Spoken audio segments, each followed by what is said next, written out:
Hello' friends, আপোনালোক সকলোকে স্বাগতম জনাইছোঁ ৰিগাৰ কম্পিটিটিভ চেনেলটিলৈ। আৰু আজি আমি আলোচনা কৰিছোঁ অসম টেট 2021ৰ উপযোগী হোৱাকৈ সমাজ অধ্যয়নৰ ৰাজনীতি বিজ্ঞানৰ এটি টপিক।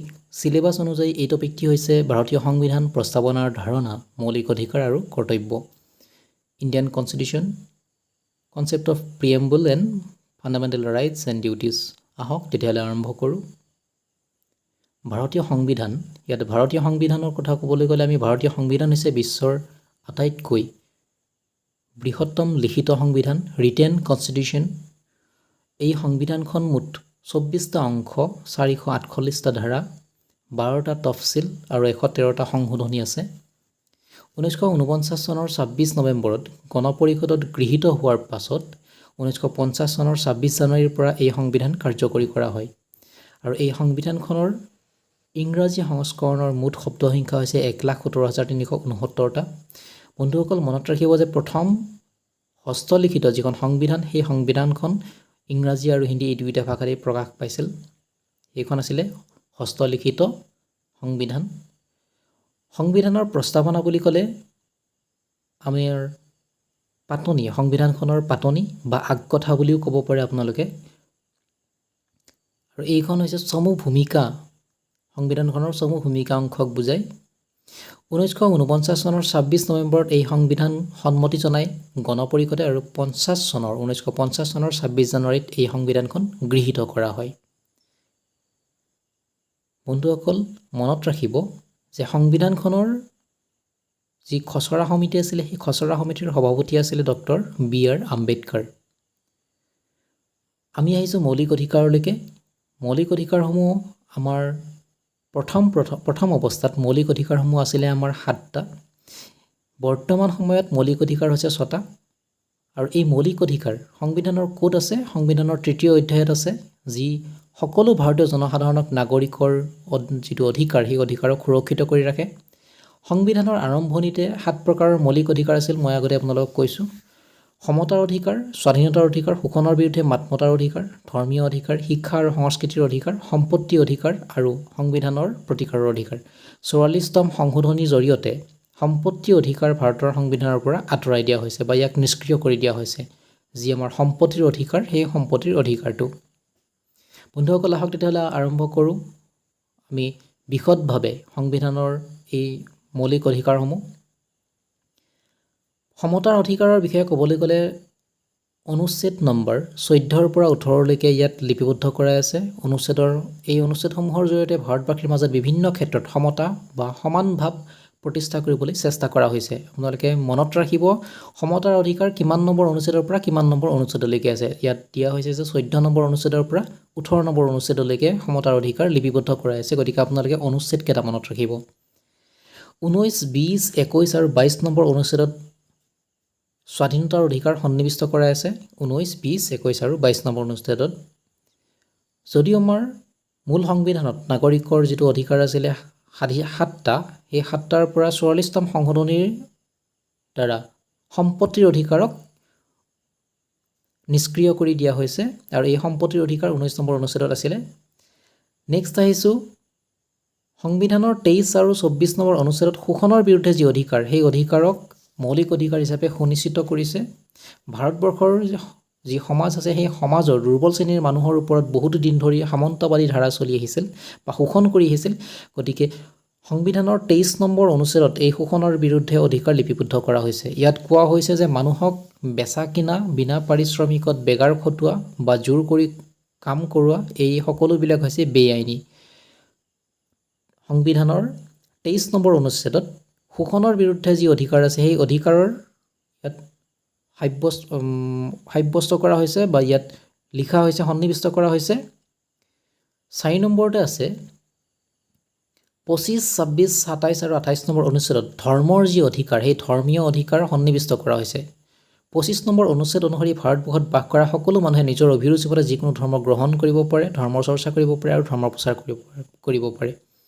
বন্ধুসকল, হয়তো প্ৰশ্ন এনেকুৱাকৈ আহিব পাৰে যে ধৰ্ম গ্ৰহণ কৰিব পৰা বা ধৰ্ম চৰ্চা কৰিব পৰা বা ধৰ্ম প্ৰচাৰ কৰিব পৰা যি অধিকাৰ, সেই ধৰ্মীয় অধিকাৰটো সংবিধানৰ কিমান নম্বৰ অনুচ্ছেদত আছে? তেতিয়াহ'লে আপোনালোকে ক'ব লাগিব যে 25 নম্বৰ অনুচ্ছেদত এই ধৰ্মীয় অধিকাৰটো আছে। ভাৰতবৰ্ষৰ মানুহৰ ভাষা সংস্কৃতি আৰু কৃষ্টি যাতে সুৰক্ষিত থাকে তাৰ বাবে সংবিধানে ব্যৱস্থা কৰিছে। ভাষা সংস্কৃতিৰ যি অধিকাৰ সেই অধিকাৰক 29 নম্বৰ অনুচ্ছেদ আৰু 30 নম্বৰ অনুচ্ছেদত ধুনীয়াকৈ সন্নিৱিষ্ট কৰা আছে।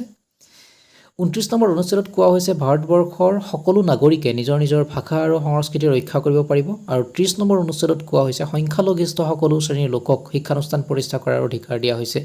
যিবিলাক সমাজত আমাৰ সমাজত যিবিলাক সংখ্যালঘিষ্ঠ মানুহ আছে তেওঁলোকে নিজৰ নিজৰ ভাষাত বা নিজৰ নিজৰ এলেকাত তেওঁলোকৰ শিক্ষা অনুষ্ঠান প্ৰতিষ্ঠা কৰিব পাৰিব। 6 নম্বৰতে দিছে নাগৰিক অধিকাৰৰ ওপৰত যাতে কোনেও অযথা হস্তক্ষেপ কৰিব নোৱাৰে। আপোনাৰ যিটো চিটিজেনশ্বিপ ৰাইট সেই চিটিজেনশ্বিপ ৰাইটৰ ওপৰত কোনেও হস্তক্ষেপ কৰিব নোৱাৰিব, সেইটো অধিকাৰো আপোনাক দিয়া হৈছে সংবিধানৰ দ্বাৰা। সেইবাবে ভাৰতবৰ্ষৰ সংবিধানত নাগৰিকসকলৰ মৌলিক অধিকাৰক ৰক্ষণাবেক্ষণ দিয়াৰ ব্যৱস্থা আছে। সংবিধানৰ 32 নম্বৰ আৰু 226 নম্বৰ অনুচ্ছেদ অনুসৰি নাগৰিকে মৌলিক অধিকাৰ ৰক্ষাৰ কাৰণে আদালতৰ ওচৰ চাপিব পাৰে। নাগৰিকৰ অধিকাৰ বা চিটিজেনছ ৰাইট। তাৰপিছত আহিছোঁ আমি মৌলিক কৰ্তব্যলৈকে। আমাৰ যিটো ফাণ্ডামেণ্টেল ডিউটিছ, আমি অকল মৌলিক অধিকাৰসমূহ বিচাৰিলেই নহ'ব, আমাৰ কিছুমান মৌলিক কৰ্তব্য আছে, আমাৰ কিছুমান দায়িত্ব আছে, আমি সেই দায়িত্ববিলাকো পালন কৰিব লাগিব। সংবিধানে 42তম সংশোধনী আইনৰ দ্বাৰা এই মৌলিক কৰ্তব্যসমূহক ভাৰতীয় সংবিধানৰ অন্তৰ্ভুক্ত কৰিছে আৰু এই অন্তৰ্ভুক্ত কৰিছে 1976 চনৰ 18 ডিচেম্বৰ তাৰিখে। আহক তেতিয়াহ'লে আৰম্ভ কৰোঁ আমি বিশদভাৱে এই মৌলিক কৰ্তব্যসমূহ। কি মৌলিক কৰ্তব্য সংবিধানে আমাৰ দেশৰ জনগণক বা দেশৰ নাগৰিকক দিছে, কি মৌলিক কৰ্তব্য আমি পালন কৰিব লাগিব দেশখনৰ ৰক্ষাৰ বাবে, দেশখনৰ স্বাৰ্থত। এই মৌলিক কৰ্তব্যসমূহে এজন মানুহক সোঁৱৰাই দিয়ে যে তেওঁৰ কিছুমান দেশখনৰ প্ৰতি দায়িত্ববোধ আছে আৰু তেওঁৰ কিছুমান সেই দেশখনৰ নাগৰিকসকলৰ প্ৰতি দায়িত্ববোধ আছে। ইয়াত মৌলিক অধিকাৰৰ লগতে মৌলিক কৰ্তব্যসমূহো সমানেই দৰকাৰী। মৌলিক কৰ্তব্যসমূহ কি সেই সকলোবিলাক আমি পঢ়িম। মৌলিক কৰ্তব্য হৈছে আমাৰ 11টা আৰু প্ৰথম মৌলিক কৰ্তব্যটো হৈছে সংবিধান মানি চলা আৰু জাতীয় পতাকা আৰু ৰাষ্ট্ৰীয় প্ৰতীকৰ প্ৰতি শ্ৰদ্ধা প্ৰদান কৰা। আমাৰ যি সংবিধান সেই সংবিধানখন আমি মানি চলিব লাগিব আৰু আমাৰ যি জাতীয় পতাকা আৰু ৰাষ্ট্ৰীয় প্ৰতীক সেই সকলোবিলাক আমি শ্ৰদ্ধা কৰিব লাগিব। 2 নম্বৰতে দিছে স্বাধীনতা আন্দোলনক অনুপ্ৰাণিত কৰা, মহান আদৰ্শসমূহ পোষণ কৰা আৰু অনুসৰণ কৰা। আমাৰ স্বাধীনতা আন্দোলনক আমি অনুপ্ৰাণিত কৰিবই লাগিব। দেশৰ স্বাধীনতাৰ যি আন্দোলন সেই আন্দোলনৰ কাৰণে আমি জনগণক অনুপ্ৰাণিত কৰিব লাগিব। ভাৰতবৰ্ষৰ সাৰ্বভৌমত্ব, ঐক্য আৰু সংহতি ৰক্ষা কৰা। আমি সাৰ্বভৌমত্ব, ঐক্য আৰু সংহতি ৰক্ষা কৰিব লাগিব, এইটো আমাৰ মৌলিক কৰ্তব্য। 4 নম্বৰ আছে দেশখনক ৰক্ষা কৰা আৰু যেতিয়াই আহ্বান কৰা হয় তেতিয়াই দেশৰ প্ৰতি সেৱা আগবঢ়োৱা। দেশৰ সৈন্যসকলে আজিও আমাৰ বাবে সেৱা আগবঢ়ায়। তো এই দেশখনৰ ৰক্ষাৰ কাৰণে আমি যেতিয়াই আহ্বান কৰে দেখে তেতিয়াই আমি যাব লাগিব, এইটো আমাৰ মৌলিক কৰ্তব্য। 5 নম্বৰ দিছে ভাৰতবৰ্ষৰ বিভিন্ন অঞ্চলত বাস কৰা বিভিন্ন ধৰ্ম আৰু ভাষা-ভাষী মানুহৰ মাজত ভাতৃভাৱৰ সৃষ্টি কৰা আৰু মহিলাসকলৰ প্ৰতি মৰ্যাদা হানিকৰ আচৰণ ত্যাগ কৰা। 6 নম্বৰ দিছে ভাৰতৰ মূল্যৱান ঐতিহ্যক মূল্য দিয়া আৰু তাক সংৰক্ষণ কৰা। আগ্ৰাৰ তাজমহল, কাজিৰঙাৰ গড়, এই সকলোবিলাক হৈছে আমাৰ ঐতিহ্য, মূল্যৱান ঐতিহ্য। এইবিলাক হৈছে মূল্যৱান সম্পদ আৰু এই সম্পদবিলাকক আমি ৰক্ষা কৰিব লাগিব আৰু তাক সংৰক্ষণ কৰিব লাগিব। 7 নম্বৰ দিয়া আছে বননি, হ্ৰদ, নদ-নদী, বন্য জীৱ-জন্তু আদিকে ধৰি প্ৰাকৃতিক পৰিৱেশ ৰক্ষা কৰা আৰু সকলো জীৱিত প্ৰাণীৰ প্ৰতি দয়াশীল হোৱা।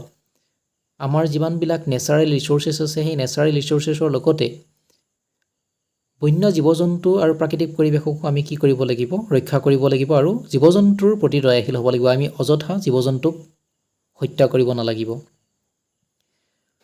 8 নম্বৰ মৌলিক কৰ্তব্য হৈছে বৈজ্ঞানিক দৃষ্টিভংগীৰ বিকাশ সাধন কৰা, মানৱতাবোধ ভাৱৰ সৃষ্টি কৰা আৰু অনিসন্ধিৎসু তথা সংস্কাৰ মনোভাৱৰ বিকাশ সাধন কৰা, এইটো আমাৰ মৌলিক কৰ্তব্য। ৰাজহুৱা সম্পত্তি ৰক্ষা কৰা আৰু হিংসাৰ মনোভাৱ পৰিত্যাগ কৰা। ৰাজহুৱা সম্পত্তিৰ যি আমাৰ পাব্লিক প্ৰপাৰ্টি আছে সেই পাব্লিক প্ৰপাৰ্টিবিলাক আমি ডেমেজ কৰিব নালাগে বা নষ্ট কৰিব নালাগে, সেইবিলাক আমি ৰক্ষা কৰিব লাগিব আৰু হিংসাৰ যি মনোভাৱ সেই মনোভাৱটো পৰিত্যাগ কৰিব লাগিব। 10 নম্বৰ দিছে ব্যক্তিগত আৰু সামূহিক সকলো কাম কাজৰ ক্ষেত্ৰত উৎকৰ্ষ সাধন কৰা আৰু ৰাষ্ট্ৰই যাতে প্ৰগতিৰ পথত আগুৱাই যাব পাৰে তাৰ ব্যৱস্থা কৰা। ব্যক্তিগত আৰু সামূহিক সকলো কাম কাজ, আমাৰ যিটো প্ৰাইভেট আৰু পাব্লিক এই সকলো যিমানবিলাক এক্টিভিটিছ আছে সেই এক্টিভিটিছবিলাকৰ ভাল হোৱাটো চেষ্টা কৰা আৰু আমাৰ দেশখনে যাতে প্ৰগতিৰ পথত আগুৱাই যাব পাৰে তাৰ ব্যৱস্থা কৰা।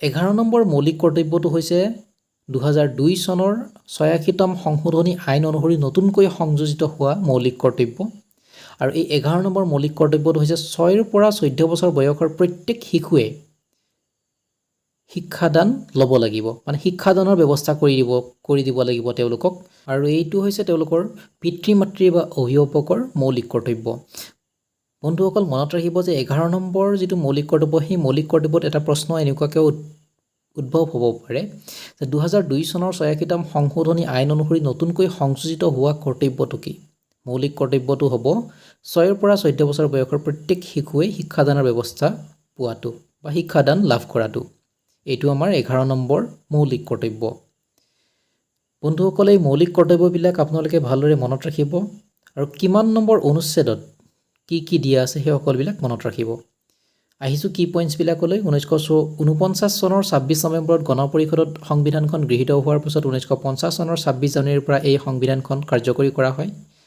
সংবিধানখনৰ খচৰা সমিতিৰ সভাপতি আছিল ডক্টৰ ভীমৰাও ৰামজী আম্বেদকাৰ সংবিধানখন ৰচনা কৰিবলৈ 2 বছৰ 11 মাহ আৰু 18 দিন সময় লাগিছিল আৰু ইয়াৰ লগতে কৈ থৈ দিওঁ যে 6 পৰা 14 বছৰ বয়সলৈ যিমানবিলাক শিশু আছে সেই সকলোবিলাক শিশুৰ শিক্ষাদান লাভ কৰাটো হৈছে আমাৰ 11 নম্বৰ মৌলিক কৰ্তব্য বন্ধুসকল আজিলৈ আহিছোঁ ইমানেই থেংক ইউ